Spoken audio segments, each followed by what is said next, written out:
Salut, moi c'est Ophélie et je viens de terminer mes études à l'école de journalisme de Nice, mais avant d'avoir mon diplôme, j'ai dû effectuer un stage et j'ai pas choisi n'importe quel stage, j'ai choisi de partir à l'étranger, plus précisément en Belgique, pour suivre mes origines. C'est notamment grâce à la bourse Erasmus que j'ai pu y arriver, alors si toi aussi t'as envie de voyager, suis-moi que je te montre un peu l'envers du décor. Première étape, je vais directement te parler de l'entreprise. Qu'est-ce que c'est vraiment d'être dans une rédaction différente de la culture française? Parce que oui, il faut savoir qu'en plus je suis arrivée en pleine période électorale, donc il faut en apprendre plus sur la politique, sur la culture, mais aussi sur la manière dont traiter un sujet vis-à-vis des gens. Et non, la Belgique ne se résume pas qu'à boire des bières, même si une de temps en temps, ça ne fait jamais de mal. Dans la télé régionale où j'étais, c'était vraiment chouette. Dès le premier jour à nos télés, je me suis sentie impliquée, être un membre à part entière de la rédaction et je savais que j'allais pas juste servir le café. Good point.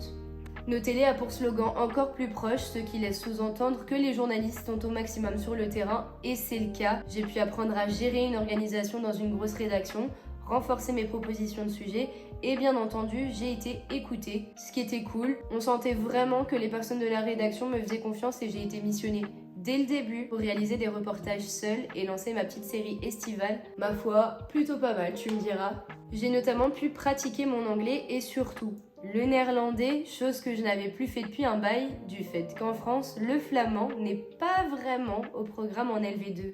Bien évidemment que la vie étudiante en Belgique est hyper variée. Tu peux trouver plein de soirées pas loin de chez toi et surtout moins chères, étant donné que l'élixir de vie à l'échelle nationale, c'est la bière. À Moucron, dans la ville où j'étais, une pinte n'était qu'à 2,50 €. Mais je le rappelle, l'abus d'alcool est dangereux pour la santé, sinon je risque de me faire ban. Pareil pour les frites, où les prix sont clairement donnés quand on pense qu'un cornet de frites XL ne coûte que 3,50 €. Bref, hormis ça, c'est surtout super facile de sociabiliser. Comme je te l'ai dit avant, les Belges sont hyper accueillants et c'est super facile de pouvoir parler avec eux.